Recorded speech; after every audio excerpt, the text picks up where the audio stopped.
You're listening to Witch Wednesdays, a semi-weekly podcast source for all things witchcraft in the modern world.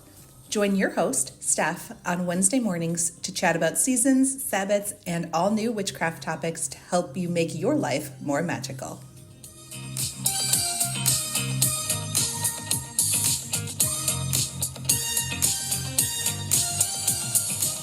Welcome back to Witch Wednesdays. I'm Steph, and I have a guest here with me today, and we are going to be chatting about her Oracle deck and one of my favorite topics. So we are going to just dive in here. I'm going to turn it over to her so she can introduce herself and let you know where you can find her online. Oh, hi. Thanks, Steph. First of all, just deep gratitude for the warm and witchy invitation to join you here.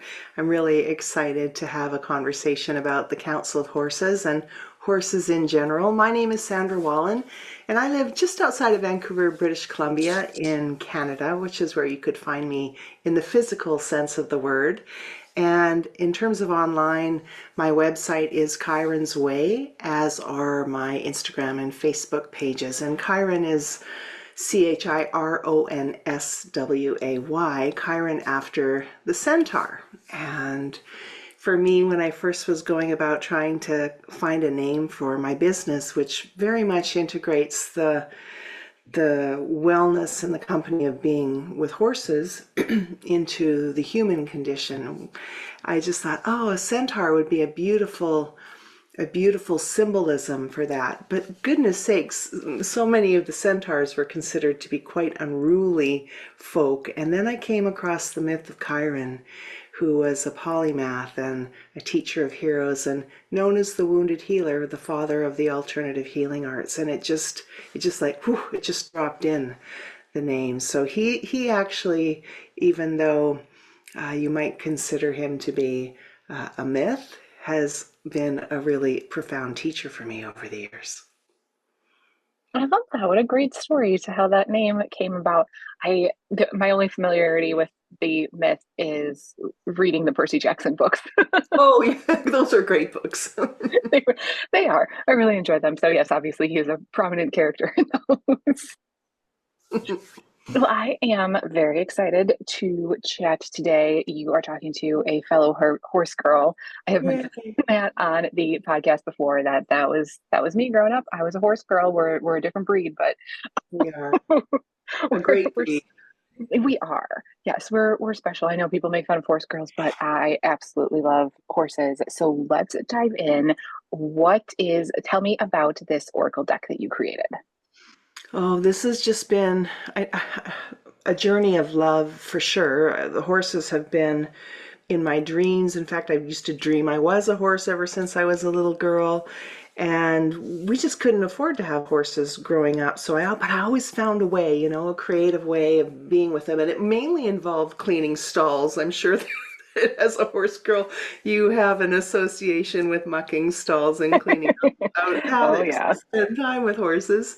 But out of that, shall we say, really a career evolved out of it. So I worked in schools with horses as a school counselor and teacher, and seeing the profound effect that the relationships would have for the students when they would come out and spend time with the horses, and the stories that would evolve out of that, and the art. So I'm an expressive arts therapist as well, and to be able to integrate really what very often is a nonverbal association, because kids aren't interested in talk therapy, let's just be honest, and for the most part most people aren't anyway. And so to be able to integrate the expressive therapies, out of which came stories and paintings and sculptures and masks and music, it just felt like horses and art have always been completely integrated for me. And so a dear friend of mine, Kim McElroy, who's an amazing equine artist down in the States, we met a number of years ago, and this idea of we've always loved working with wisdom card decks or oracle card decks, even in my practice, whether it's with the horses or whether it's doing a more traditional transformational psychology the wisdom decks are showing up all the time in terms of messages and what it is that are priorities for people to focus on. It's a way for the superconscious mind essentially to kind of show up and bring something into our conscious level of awareness, which horses have always done for me, and they always seem to be doing with anyone or any group that seems to come out to work with them. So to find a way where we could bring this deep passionate love and appreciation and reverence and gratitude for the horse, to share that forward in a way that we hope, and actually the experience so far, the deck was released just a couple of weeks ago, and the feedback that's coming in is incredible, and not just from horse people. The horses are literally cantering and galloping out into the world, into all kinds of niches and corners and areas and populations, that it's just really delightful. And that's what we were hoping for, was that the energy, the frequency, the teachings of horses would reach further into the field, to use a little silly fun metaphor, but a profound one, I think, than just the realm of people that share their lives with horses. And so that's where the dream began. And we were dreaming the dream for quite a while. And it took, our lovely agent was so persistent and kind, and she just kept presenting it, and we got a lot of kind no's and loving no's, but starting to get to the point where I was wondering if this dream was going to come true. And then my husband and I, with our family, were vacationing in Maui, and it had been a couple of years where we'd been working hard and had it ready to go and weren't getting any open doorways yet. And I was out swimming in the ocean. I had my head down, and at that time of year is when the mother and baby humpbacks are there, and so the males are singing their courting songs. And when your head's under the water, you can just hear the beautiful music of the whales. And I was listening, and I just had this little tickle of an idea going, maybe you should ask the whales and see if they have any influence. So when I got out of the ocean, I stood there sort of at the edge, and I just sort of sent kind of maybe a prayer, maybe an invitation out into the seas. And I just said, if there's any way, if you have any influence, if there's anything you could do that might be able to let us know one way or the other whether this is coming true or not, it would be really appreciated. And when we went back to the place we were staying in that night, I checked email, and there was a note from our agent saying, Inner Traditions and Baron Company would love to publish The Counselor of Horses. So I think in some way, the equine cetacean combination there had a little bit of, they were having a conversation perhaps behind the scenes. And I in a beautiful way, believe and hope that the whales had a little bit of influence into this deck coming to life. That is so cool. It was. Oh my gosh, I love when things work out like that. What a beautiful story. Thank you. So like you said, this deck could be for anyone. You don't have to be a horse girl to appreciate this. Not at all. Not at all. And I think, the archetype of horses, they've been inspiring humanity. If you think back and even look into the ancient cave drawings, horses have been who humans have been drawing, and I'd like to say dreaming about, more than any other creature. And if you look at our shared evolutionary journey as well, in terms of the practical nature of helping us move from one place to another, but also I love the term hippomancy, which is many ancient cultures worked with horses in terms of, and revered them and deemed them as divine, that they were oracular in nature. So regardless of whether you shared your life with horses, they were an integral part of the comings and goings of many cultures earlier on. And today, they're just so prevalent. I mean, we even talk about horsepower in terms of the cars that we drive, straight from the horse's mouth. I mean, there's just so many phrases, and even thinking about the lucky horseshoe, that would be something connected to hippomancy as well.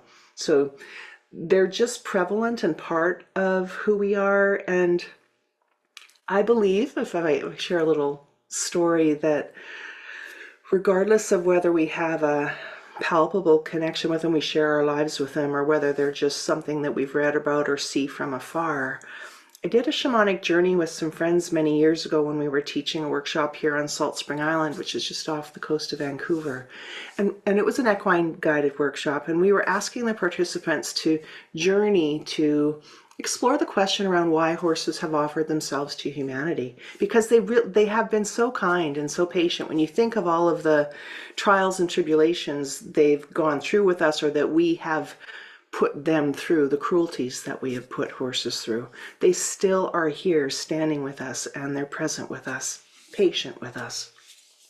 And what I was shown in the guided journey was, and it's written, this is written in the foreword, in the beginning of the guidebook, and it's also part of the card, the Council of Horses card, that talks about how many eons and eons ago, the humanity and horses occupied a place somewhere different in the universe. And in that place, there were higher level consciousnesses that we lived with and practiced and exuded, and we lived very gifted lives. And the decision was made that we would take these gifts and offer them into other places in the universe. And what I was shown was kind of like the dandelion, when it goes to seed and the wind catches it and it lifts off those little fluffy white seeds with the little pod at the very, very bottom.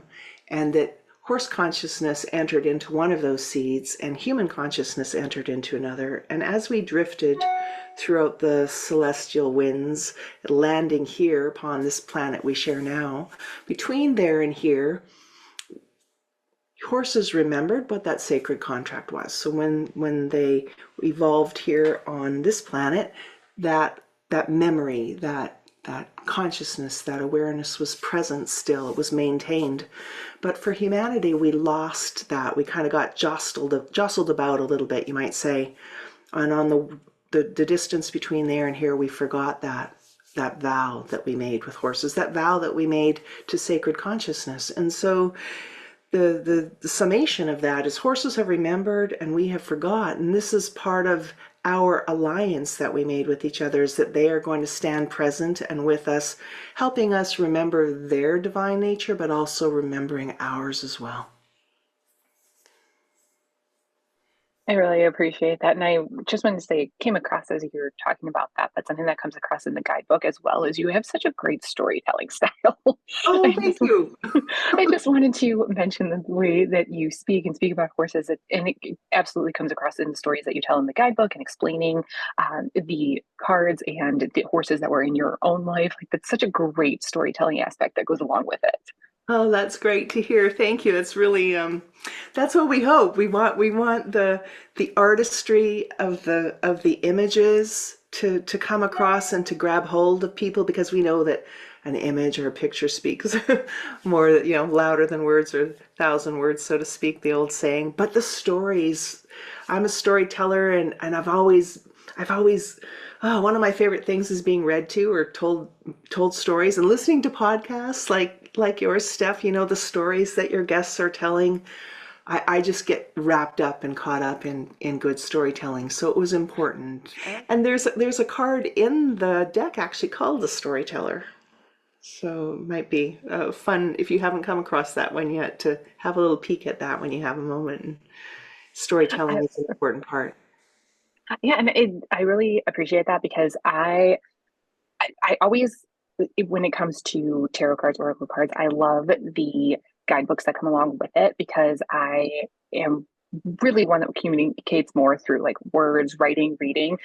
So I always appreciate the guidebook. I know a lot of people are visual learners, so it's great that like you have both aspects to it, but I really like the story part of it. That's how I connect and how I learn. And I want somebody to tell me what the cards mean. Like I want somebody to give me like a little bit of guidance there to sort of direct where I'm going. So I appreciate that you have both of those, because sometimes decks do just come with like it's up to your interpretation. I'm like, I'm not good at that. Mhm. No, it's nice sometimes to have that translator there, right? I mean, even when I'm working with the horses and people say, well, what does that mean? And if I were to just say to someone, well, what does it mean to you? That can be helpful for some people. They need that little kind of nudge into stepping into what their own interpretation is. But sometimes it's so nice to be standing with someone who speaks horse, so to speak, to be able to then offer some possibilities at least, and then maybe you'll grab hold or resonate with one more than another. And that's what we're really trying to do as well, is to make it an invitation. And the last part of each card is in fact an invitation. So the cards are designed that the horses literally telling you their story at the beginning of the card, and some people are going to be really captivated by that, and then other people are going to jump right into what is the counsel, like, why have I drawn this card? Why is this horse showing up for me now? What is the teaching or the lesson here? And then I was talking to my daughter the other day. She's going to be, I know it's 28, holy smokes, it's hard to think that they're growing up like that so quickly. And she was saying, Mom, I was really loving the questions that come along in each of the cards. She said it was like I was sitting there with you and you were asking me these deep and meaningful questions. And I just, for me, that was an important thing too, because the horses always make me think deeper or expand higher and more outward. And I think courageous questions really help us get in touch to the things that sometimes we might not at first blush consider. Oh, absolutely. And I really appreciated that, especially in terms of because it's not just horses, you have mythic horses as well. And I Yes. wasn't familiar with all of them. I wasn't totally familiar with kelpies and like everything that goes along with kelpies. So I was like, I need some guidance here. Oh, kelpies are one of my favorite. I love the old Celtic myths, and I know that you have had a number of speakers on your podcast that speak about Celtic mythology and teachings and the Fae. And so the kelpie is just, oh, when I was in Scotland a few years ago, I was standing out at the edge of the loch and kind of going, oh, I wonder if a kelpie will show up. And the beautiful thing about the kelpie is they tend to be painted with quite a ferocious stroke, quite a terrorizing Yes, that's stroke. always what I thought. Yeah, because they take us under the water, but they can only take us under if we give permission at some level of mind. And it's when we are ready truly to be dismantled, to be dismembered, to be devoured, to dissolve in a way. It's kind of like going into a chrysalis or a cocoon. When the kelpie takes us under the water, there's a dissolution of self. And then for those of us that make the choice to re-emerge, that's the stage of the butterfly. That's when we come out and we emerge as something new, something different than we were before we went under the water, before we went into the chrysalis stage. So kelpie for me is such a profound and powerful teacher. And when you're in those edge places, those liminal places, like at the edge of a loch or a lake or a forest, that's where magic so often happens. And then might I also just say, when you're at the edge of a pasture or a paddock, equally as magical as well. Yeah, I thought that was great because I love horses in general. And I was excited to get my hands on the deck because I was like, oh, horse is like right up my alley. And then, we had like unicorns and everything too. I was like, oh, okay, this is even more fun now. It's nice having the blend of the mythic. So we were talking about sort of the mythic horses that we tend, the legendary horses that show up in story and in tradition, but also for both of us, the horses that we share our everyday lives with have been, for myself, I'll speak just personally, my mare Grace has been my greatest teacher across the board. And that's no disrespect meant to any other teacher that's come along the way, but she's just been the most, the words are escaping me because she passed away a couple of years ago. So the card in the deck about her, and the card, it was the last card that I wrote, Steph. I couldn't bring myself to sit down to that yet, because the grief was so It's so big. hard. It was so much, and it's meant to be. We're not meant to be unchanged by grief. It comes into our life to help us occupy a different form. So it was like at the very last card, it was an homage, but it was a really, it took me, the writing of it didn't take long, but to get to the place where I could write it, that took some time. So I think that those of us that have been taught and held and kicked in the pants by horses throughout our lives, I think that the modern sort of everyday horse teachers that are in here will also have beautiful resonance for the readers. And I think, maybe for people who aren't as familiar with horses, sometimes I've come across this where people don't know how long they live. So they equate them to like a dog and cat lifespan, but they're longer. So it's really tough when one of your beloved horses passes away because you've been with them for a long, long time, decades. It's really hard. Yeah, it's true. And they go through those, like great that the Caliac, again going back into sort of Celtic mythology, embodying the maiden, mother, and crone, and that's what I really got to spend that time with Grace, seeing her more coming through to the as she came to me when she was 12, so she was coming through the maiden part of her life, but then really stepping into that mother place, and she taught me a lot about being a good mom. Some people say, well, how could a horse teach you about being a good mom? Because she was amazing in that role. And then in her later years, kind of coming into that crone, that wise, deepened kind of archetypal wisdom that she just embodied all the time. It just got deeper and deeper over the years, just like we do, Steph. Absolutely.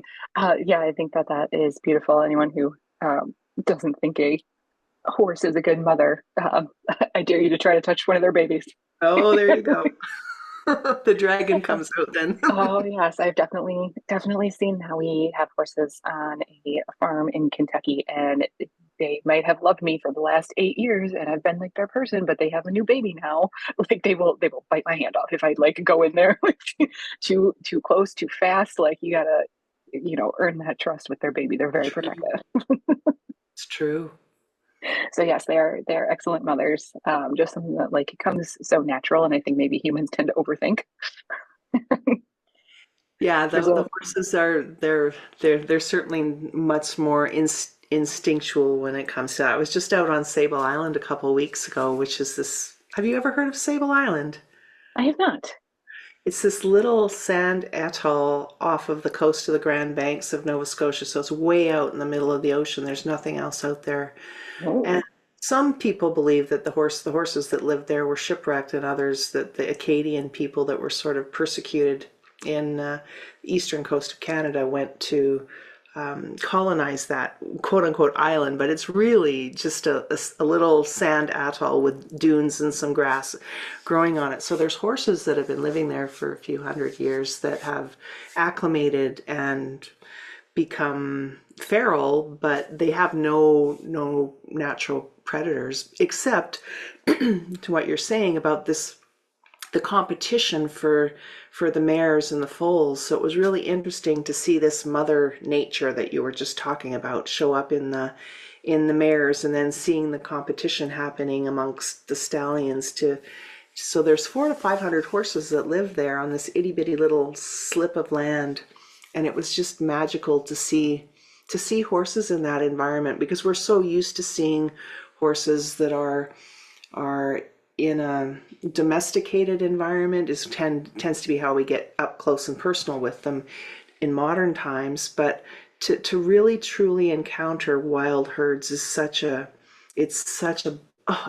gives you goosebumps to see them in that kind of setting.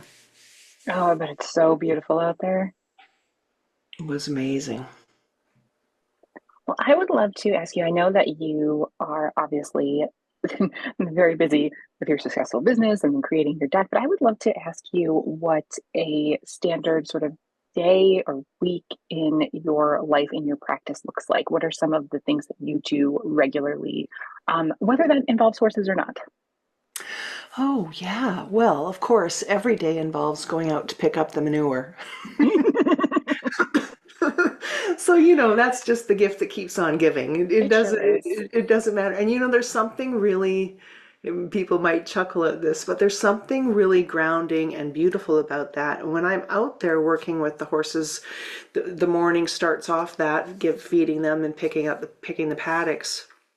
There's a real I often get downloads when I'm out there with them and when I'm kind of just in that mind, like emptying the mind of other things while I'm just doing sort of the chores.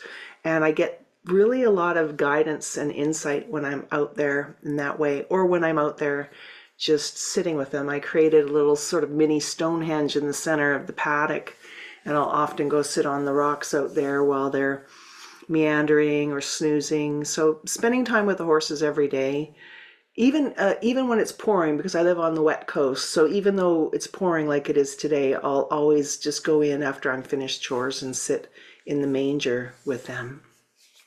Another part of my everyday certainly is anytime I can be reading or creating. That's sort of where my soul food comes from, that as well as the horses. And so anytime in nature, if I'm not at home, if I'm traveling, I just got back from teaching out of town. So when I get back, even when I touch in with them, but when I'm away, as much as possible, when I'm not sort of in the inside classroom environment, I'm outside, and that's.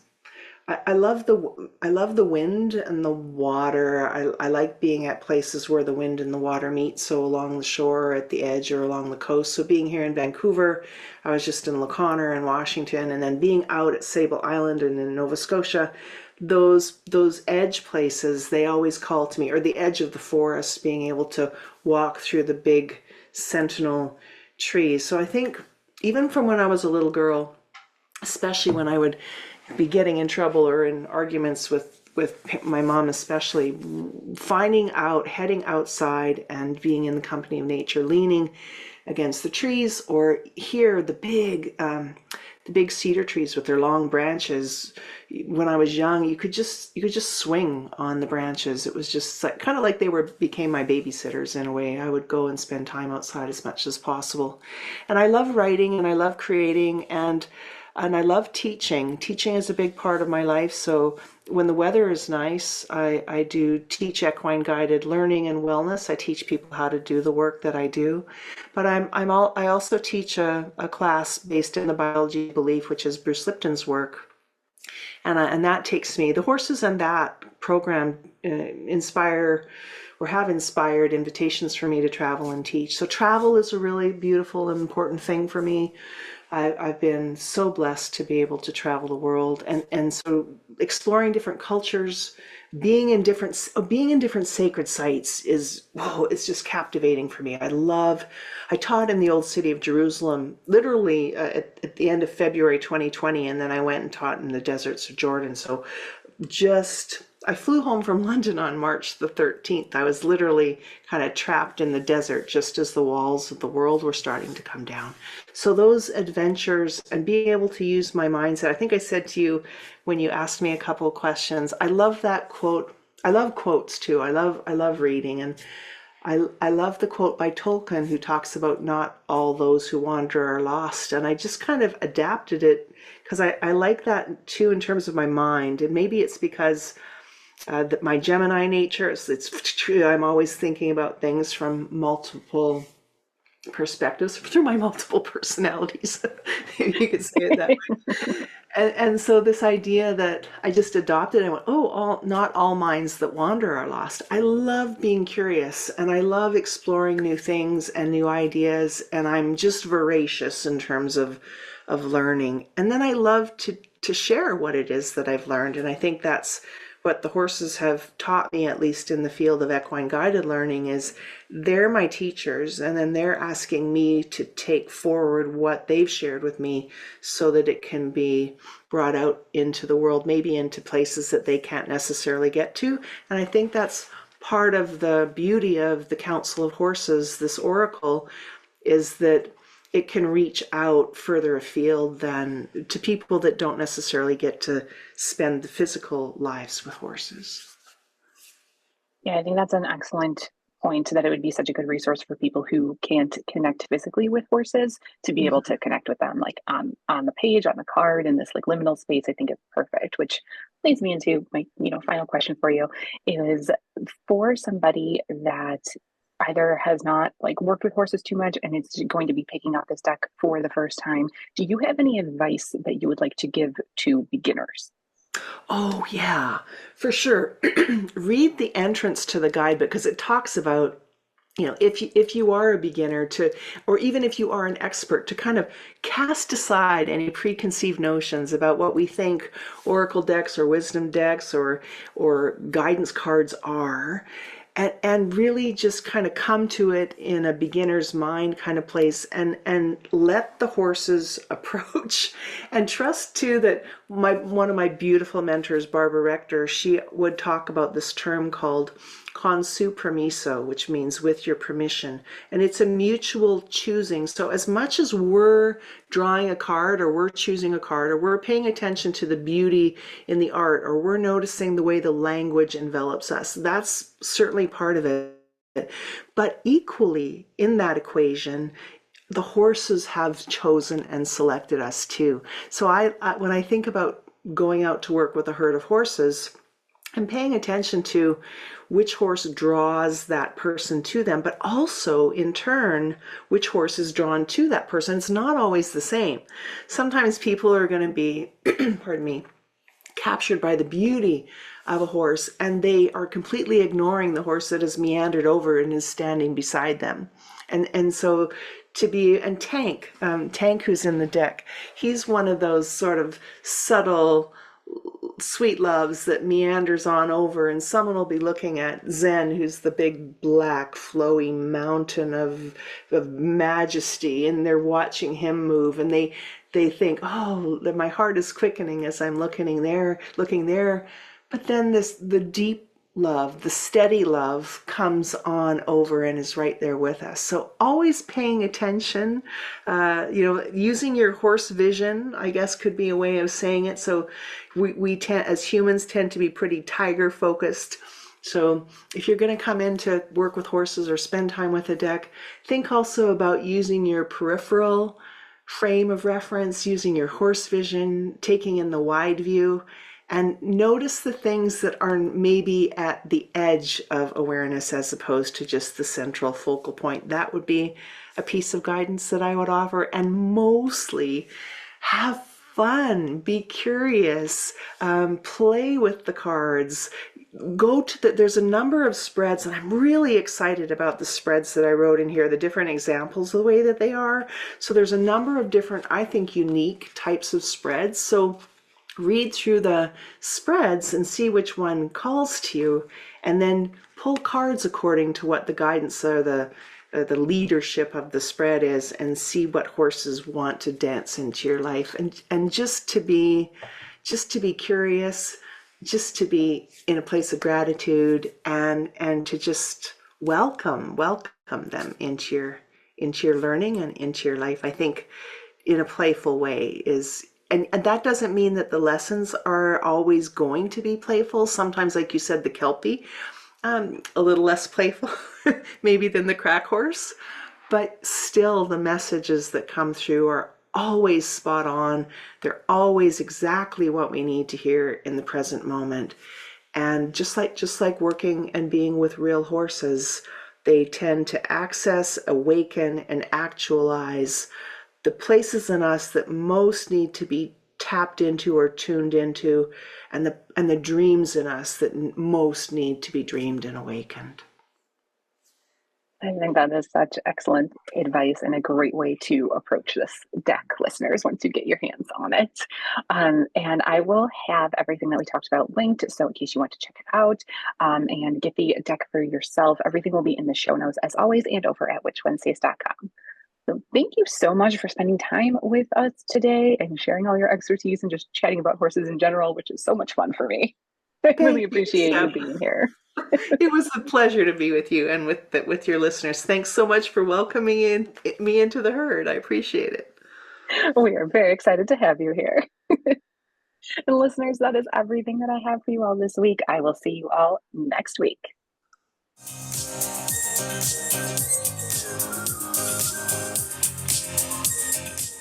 Need even more witchcraft in your life? Subscribe to Witch Wednesdays on Patreon and YouTube for all types of exclusive bonus content like spells, recipes, book reviews, and more, or even order personalized tarot readings and spells. Be sure to follow on Instagram at Witch Wednesdays Podcast. And you can find all these links and more at witchwednesdays.com.